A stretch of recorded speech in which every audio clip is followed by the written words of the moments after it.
How's it going, everybody? We got a pretty fun video today. I gotta say, this Prism Orb event was very, very cool. So this summoning pool where it's guaranteed epic or legendary character for opening up these prisms. Now they gave everyone a free prism, and I ended up pulling this guy right here, this Oathbound character. I didn't think much of it, and then I was just doing my daily stuff, and I was getting really stuck on the Doom Tower. I couldn't get past floor 6F. And the problem with that is you need to get all the way up to the boss to be able to use silver keys in order to complete your advanced quests. So there was about 5 days where I just couldn't complete all my quests, which stops this progress.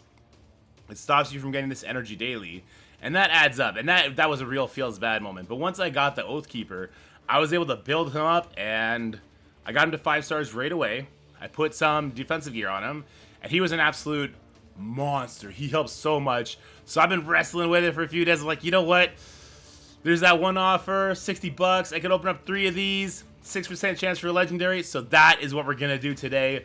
I'm hoping we get a legendary. I really hope we get this guy. I want an attacker. I love that he is the green affinity. I was looking at his abilities. He has a certain move, enemy max HP. I've been told this is really good on the spider boss, which is definitely one I struggle with. So I'm excited. I'm excited to open up at least 6. So we're guaranteed epic or legendary characters. And once I'm done getting Oathkeeper to 6 stars, I'm going to be looking for the next 6-star character. So I would love for another great character. I don't know what a lot of these characters do. You guys in the comment section could definitely help fill me in. But we're going to look at their abilities, see what sort of boss they can fit in. Maybe we're going to go over to the Hell Hades website and see what he suggests for some of these characters, because he seems to be the leading knowledge giver of the community. I've been following him, and I've been getting a lot of success off of that, as well as you guys in the YouTube chat and on Twitch chat. But enough delay. We got 6 of these bad boys, right? 30 times 6 is 180. Whew, I'm getting sweaty. I really want a legendary character. I know I can get a dupe. I think there's some benefits to getting dupes, but I would prefer not to. I'd prefer no dupes. I'd prefer just to have more characters to play around with for a bunch of different modes, a bunch of different bosses and stuff. I think they're all the same faction, so it doesn't really help for faction wars, or I could be wrong. I could be wrong. Let's see. No, they're all banner lords, right? Yeah, they're all banner lords. So it's not really going to help with faction wars. Also, banner lords, I actually have a really good banner lord team, so that's not going to help with faction wars all that much, but bosses is what I'm primarily interested in, and the Doom Tower. Okay, let's go, let's go, let's go. Here we go. Open up the first one. Ooh, let's go. Ah! Come on, come on, come on. Legendary, 6%. All right, it's an epic. It's an epic. We got a support. All right, let's see what he does. Attacks 1 or 2 enemies. Each hit has a 30% chance of placing a 15% decreased speed debuff for 2 turns. That's huge. The Ascendance will increase it to 30%. Not bad. Speed is king in this game. I like the sounds of that. That seems like it would be very good. Yeah, that seems like it'd be very good. Okay. Attacks all enemies have a 70% chance of placing a defense decreases, nice, and a decreased attack. Oh, wouldn't that be awesome for the clan boss? I feel like that'd be awesome for the clan boss. Places a 50% increased accuracy buff on an ally for 1 turn each time the ally has a debuff resisted by an enemy. That's a passive, right? P for passive? Interesting, interesting, interesting. Okay, okay, I'm not mad at that. I'm not mad at that at all. All right, here we go. Number 2, let's go. I feel like that other guy would be good for clan boss. All right, we got another epic. Ooh, we got Oathkeeper again. Oathbound, right? Not Oathkeeper.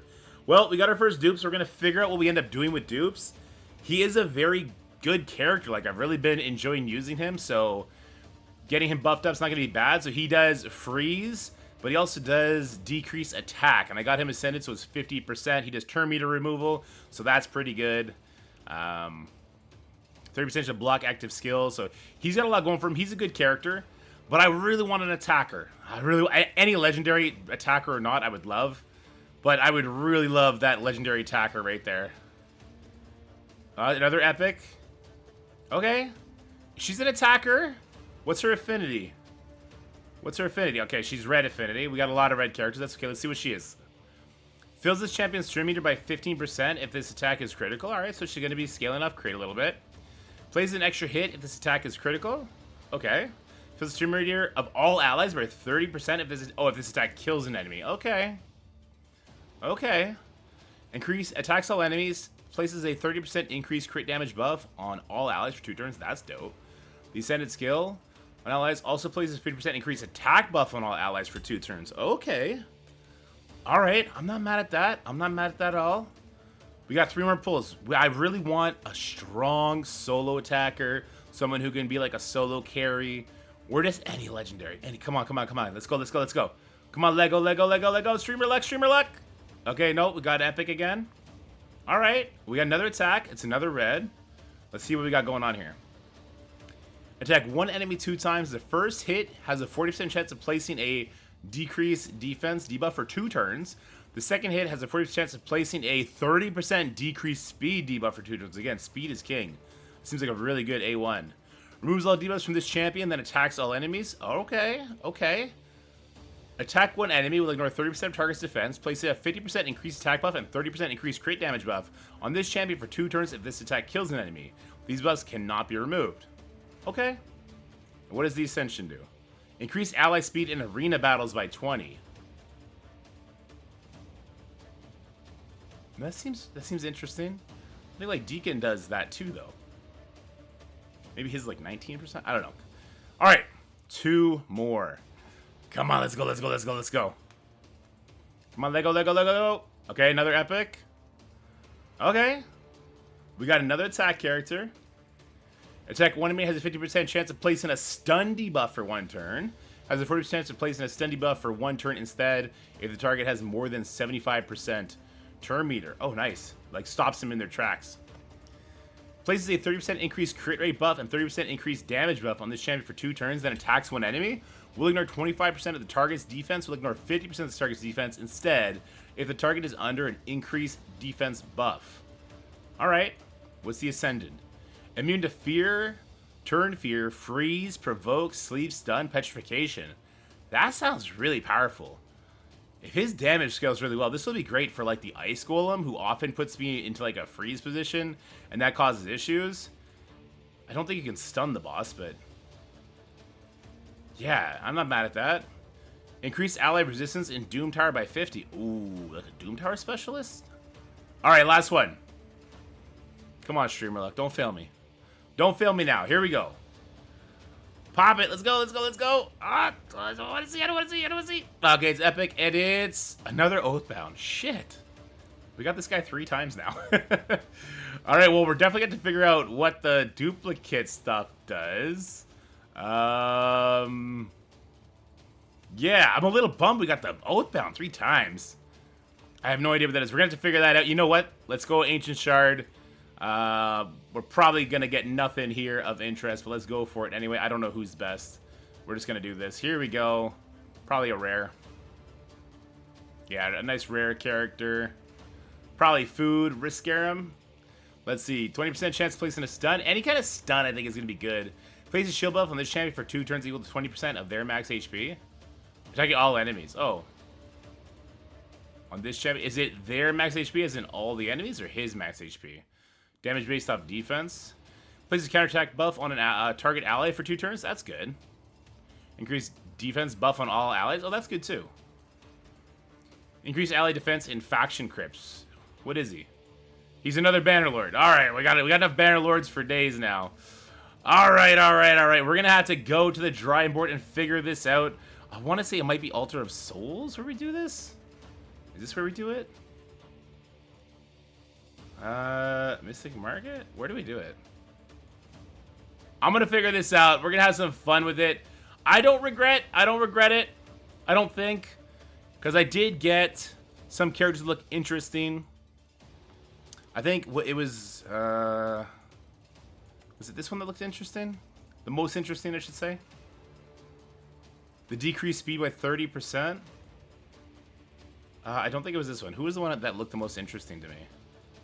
I don't think it was him. Was it this guy? Yeah, this one. So it can hit 2 times. Each hit has a 30% chance, so it could be 60% decreased speed. And this one attacks all enemies, doing a decreased defense and a decreased attack. This guy, the Stag Knight, he gives me the most interest when it comes to clan bosses. I feel like if he can get in there and he can decrease the attack of the clan boss, it's on all enemies too. This is probably really good in the Doom Tower. This is probably really good in the Doom Tower. Let's check the tavern real quick. Is that where people eat each other? Ah, he can eat himself for skills. You know what? As an epic character, I'm not mad at that. I'm not mad at that at all. All right, we're kind of back. I know we just ended the video, but Twitch chat got in my ear and they started talking to me about the importance of skill books and how they're not as important as building up your better characters. So we got Stag Knight in this pool, and apparently he's an absolute beast. So I think what we're going to do, I already brought him to 5 stars. I think what we're going to do is, instead of using our Oathbound people for... And I got him in the chamber slot, which I didn't even know was a thing. So that's another place you can put your duplicates. I guess we'll look at that real quick. In the Guardian Ring, in the Faction Guardians, if I go to this, I can put my dupes here to get bonuses. I didn't know this existed, so this is good to know. But I think what we're going to do is we're going to end up using those Oathbound extras, as food and get Stag Knight to 6 stars as quickly as possible, because he seems to be a busted broken character. Now, we looked at his kit when we did the opening there, but it's decreased defense and decreased attack on clan bosses is going to be huge, and it's on all enemies, so it's going to be great in the Doom Tower as well. I'm excited about this character. I already put 1 book on him. I'll put all my epic books on him from now on to get these debuff chants up on both of his abilities. Successful orb opening. What can I say? All right, now the video's done. Hope you enjoyed it, and we'll see you next time. Bye for now. That's it for the video, guys. I hope you enjoyed it. If you did, make sure you like, share, and subscribe. Stay happy, healthy, have fun, and I'll see you in the next one.